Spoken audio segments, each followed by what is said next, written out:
7 Dragon Ball games. That's how many titles have been released for the franchise from the PS4 era. That was back in 2015, and despite newer technologies and advancements in gaming, it seems one of these titles is inevitable.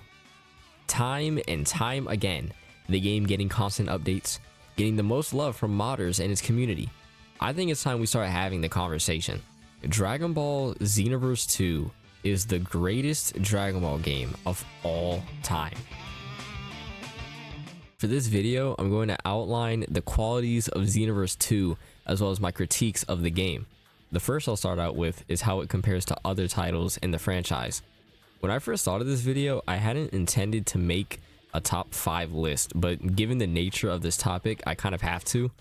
In no order, it's Xenoverse 2, Fighter Z, Budokai Tenkaichi 3, Kakarot, and Budokai HD Collection.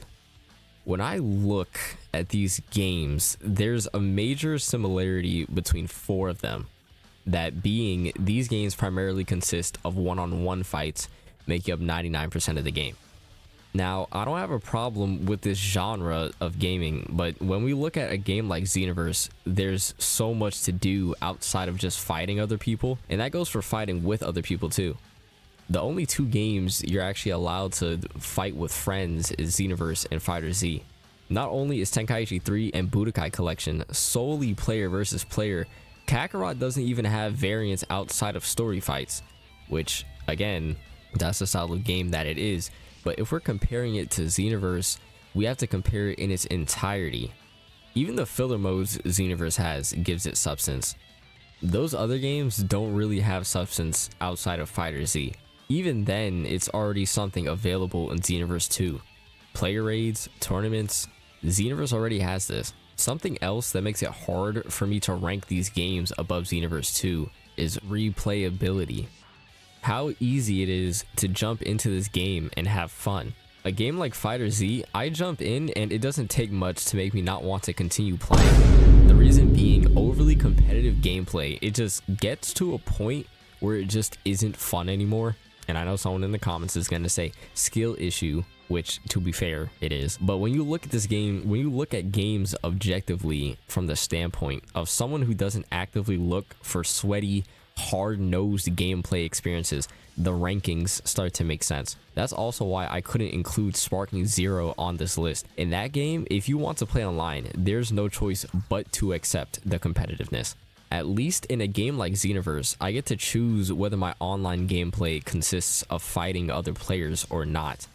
Comparatively speaking, Xenoverse 2 gets the edge over other Dragon Ball games because of substance and variety of play while still being a fun experience. Now, I'm not going to give this game too much credit. I have a lot of critiques about it too. By no means is Xenoverse 2 a perfect game. Someone said something in one of my polls that I wanted to share. Comment from says, I'm not sure. Xenoverse 2 is a great game altogether, but there's so many little things that bother me.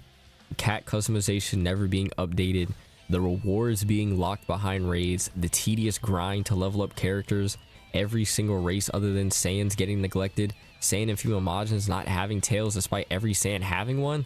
You get the gist. And I agree with everything that they said.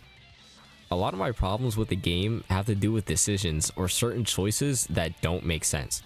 This game has been out for nearly 10 years and the core customization has never been updated once. They sure as hell have no problem giving us excess wigs though. Moving tails are also forbidden despite every other character in the game with a tail having a moving tail animation. The hair doesn't even go spiky when you go Super Saiyan, for God's sake. That's a staple of the series. When I gauge how much I dislike this game, 99% of it comes from a lack of creative character innovation or just straight up neglecting customization as a whole. And it probably sounds like a nitpick, but when you have so many minor inconveniences in your game, they start to pile up and become a bigger issue.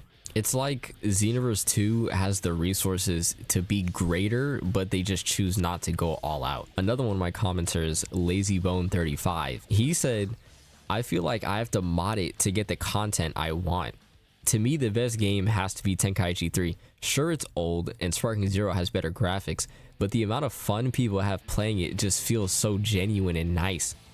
And I absolutely agree with that last bit. That feeling of just genuine joy, even just starting up the game, is something I only feel when I play older games like Tenkaichi 3. Before I started making this video, in my mind, Tenkaichi 3 was still above Xenoverse. But the reason I still chose to give Xenoverse the edge is because it has more. Think back to what I was saying about substance. When you look at the games in its totality, Xenoverse has more things to do. Xenoverse also has more time to improve, despite how long it's been out. Older games like Tenkaichi 3 and Raging Blast carry a nostalgic feel because when the game's released, that was it. No updates, no hotfixes. The game was its complete product on day one, which, to be honest, I prefer. But Xenoverse having the ability to add content gives it wiggle room to get better, something past games don't have the luxury of. So while Xenoverse might have a lot of holes that have yet to be filled, the game in its entirety is an experience almost uncomparable to that of previous titles. The Xenoverse franchise is special in that the problems that the game has are unique to the type of game Xenoverse is itself. Now that I've gotten criticisms out of the way, let's go over all the things Xenoverse does right, solidifying it as the best Dragon Ball game of all time. The first thing that comes to my mind is player immersion. No other Dragon Ball game captures the same level of immersion as Xenoverse. I mean, come on, you can literally insert yourself into the world of Dragon Ball and be as strong as you want. Just entering the game feels special because it feels like you're the one entering. You're also given the freedom of training and or following under anyone you want, be it under people pure good or pure evil. Your character has complete reign over what path they take. Another positive is the online experience. Now, I'm not going to talk about the netcode. That would have went into the criticism bit, but Xenoverse hands down has the best online player experience.